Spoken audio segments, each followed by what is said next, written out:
Back in the summer of 2013, I had the privilege of meeting Supreme Court Justice Antonin Scalia, who passed away recently this past spring. I was with a group of teachers from all over the nation, and Scalia was gracious with his time and answered our questions, and just talked to us about the important job that we're doing. And one piece of advice that he gave us that stuck with me is that we should read the Federalist Papers, not just a few of them, because there are some famous ones like number 10, Federalist number 37, Federalist number 51, but read all of them, all 85 essays. And that stuck with me that we should read all of them. I would add to that, though, that you should also read some of the anti Federalist essays as well to give you a good roadmap of how this government works, but also the arguments that still define the Constitution today. So before we get started, let's talk about the name Federalists and Anti-Federalists. Where do these names come from? Well, the Federalists themselves were people who supported the Constitution. The Antis were people who didn't like the Constitution for various reasons. The Federalists, as a whole, came up with the name Federalist really as kind of a way to show them apart from the Antis and kind of like a positive spin on their name. The Anti-Federalists were stuck with Anti-Federalists. I mean, they were against the Constitution. What else were they going to be called? They were going to be the anti-something. So in some ways, the Federalists got there first and took the name, well, we're the Federalists. The Anti-Federalists probably would have preferred to have been known as the Democratic Republicans or the Republicans or the Federalist Republicans, but they got stuck with Anti-Federalists. What's important to think about is how do we spell anti-federalist, because that could be how we see the Federalists. Is it with the A and the F capitalized, or just with the A capitalized, or is it with the A dash F capitalized? One one thing to think about is how we see the anti-federalists. Um, were they just losers?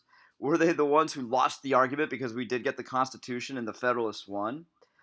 Or were they people who actually did have a few arguments, but they weren't really relevant? Or did they actually have a relevant and coherent set of arguments that even today resonate with the government that we have?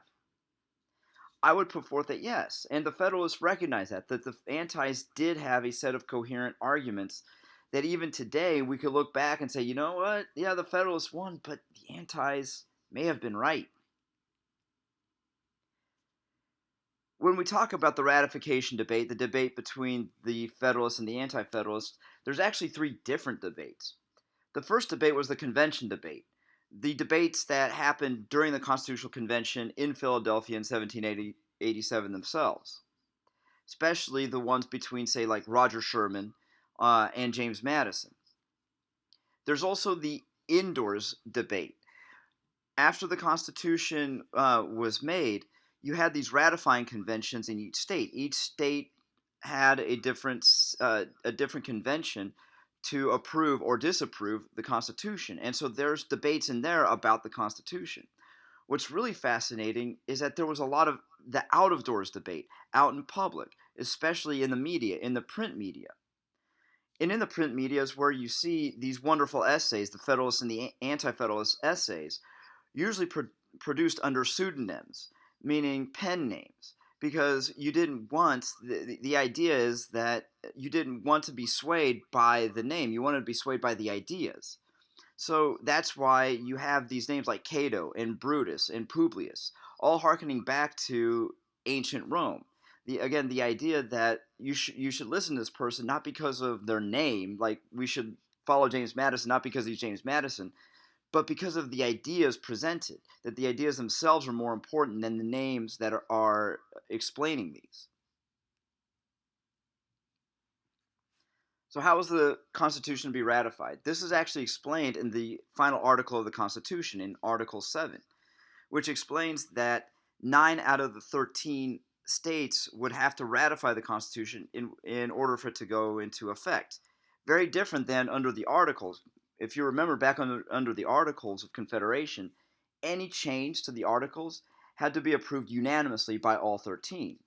So this is good news for the Federalists, that you only had to get 9 out of the 13 states to approve the Constitution, and it would go into effect. You also have some very heavy hitters at the time. Some of the most popular political figures like George Washington and Ben Franklin as Federalists, pulling for this new Constitution. The bad news for the Federalists is this: when you look at the political arithmetic of the period, they could count on 4 or 5 states as a shoo-in to approve the Constitution. However, after that, you had states like Virginia, Massachusetts, New York, the biggest, most richest, and important states, and they were toss-ups. There was no way to tell whether they would actually go for the Constitution or not. And when you throw in those states and the idea that you may lose those states, it would fall apart. You may not actually get the votes necessary for approval for this Constitution. You also have equally powerful people who were very popular at the time, people like Patrick Henry, who were against the Constitution, who were anti-federalists. So yeah, we could see the Federalists had some advantages, but they the antis had some advantages too, and the Federalists were going to be fighting uphill. Two key concepts to remember about in the debates. One is federalism and one is republicanism. Federalism being the idea that you have a sharing of power or relationship between the state governments and the national or federal government. That is federalism. However, federalism meant different things. The level of that relationship meant different things to the Federalists and the Anti-Federalists. The Anti-Federalist conception of federalism meant more like the Articles of Confederation, where the states had the majority of power. The Federalist conception of federalism was more of a sharing of power or more power to the central government. Republicanism is the idea that people are the source of the government power. In some way, shape, or form, people are the source of power. Again, you have different versions of that. For the Anti-Federalists, that means people are directly in control some way, somehow, and that usually meant through direct and frequent elections. Whereas James Madison, the Federalist, pointed out the problem with having frequent elections and the problem with having too much direct democracy.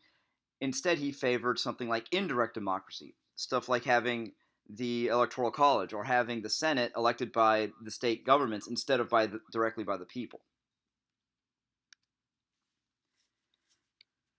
So you could lump the Anti-Federalists into 3 camps. There were the convention Anti-Federalists, the ones who were actually at the Constitutional Convention themselves, who became Anti-Federalists later in the debates. People like George Mason, who didn't sign the Constitution. He was there for all of the convention, and he refused to sign it because he didn't like the end result. You also have the potential tyranny Anti-Federalists, the people who saw the Constitution as giving too much power to the government and it leading toward just tyranny.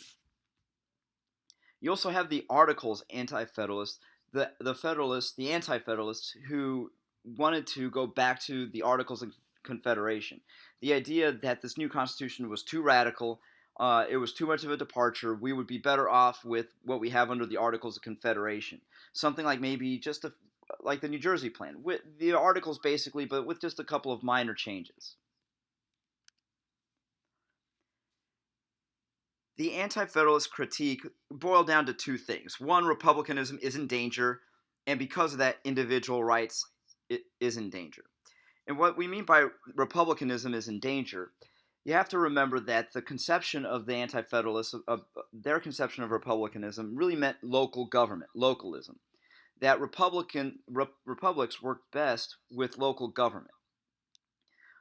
Whenever you separate the people from their government, either by distance or time, you lose the people's voice. So the thought of having like a big national government with a capital somewhere where representatives will report to thousands of miles away from their constituents, from their people they represent, really destroys republicanism. Also, the idea that you lose a lot if you don't have frequent elections. You need to have frequent elections. The idea that where frequent elections end, tyranny begins. And so they see this a lot in the Senate, where there's 6-year terms, or in the president, where they can be reelected as many times as they want in the original Constitution, or even more horrifying, in the judicial branch, where people would serve for good behavior. And because of that, individual rights would be in danger. It's just this fear of centralization of power and the thought that really it's the state governments that are the shields and protectors of people's individual rights. And if you take away the powers from the state governments, you're really taking away that protection of people's rights. This is one of the key fears that the Constitution, without a Bill of Rights, would take people's rights away.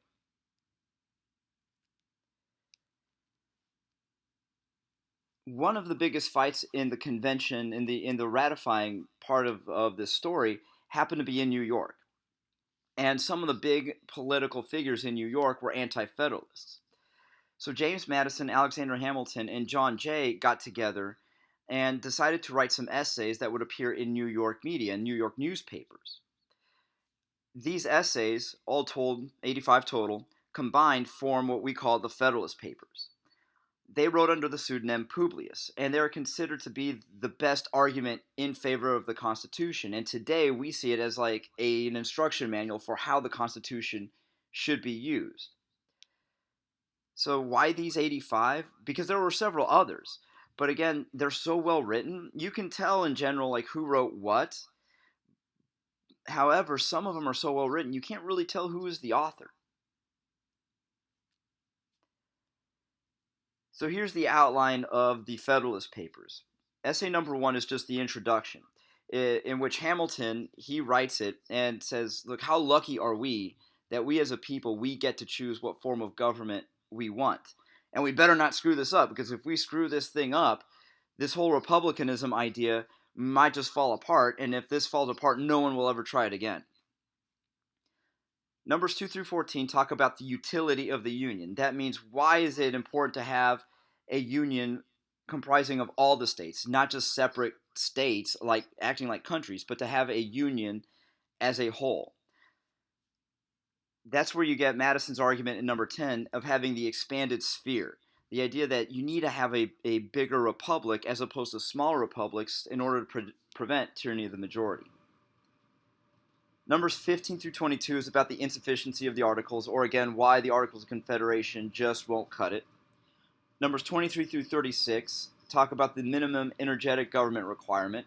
Again, like we spoke about with the Electoral College and the executive branch, how you need to have both stability and energy. Number 37 through 51 are really interesting because it's about the great difficulty of founding. This is Madison and Hamilton, who were at the convention, explaining all the difficulties they had in order to frame a government that was both federal and a republic, having a true federal republic. Numbers 52 through 84 about the true principles of American government, and it's in these that they explain every single branch of government, from the House of Representatives to the Senate, to all the powers of the president, to the powers and the role of the judicial branch.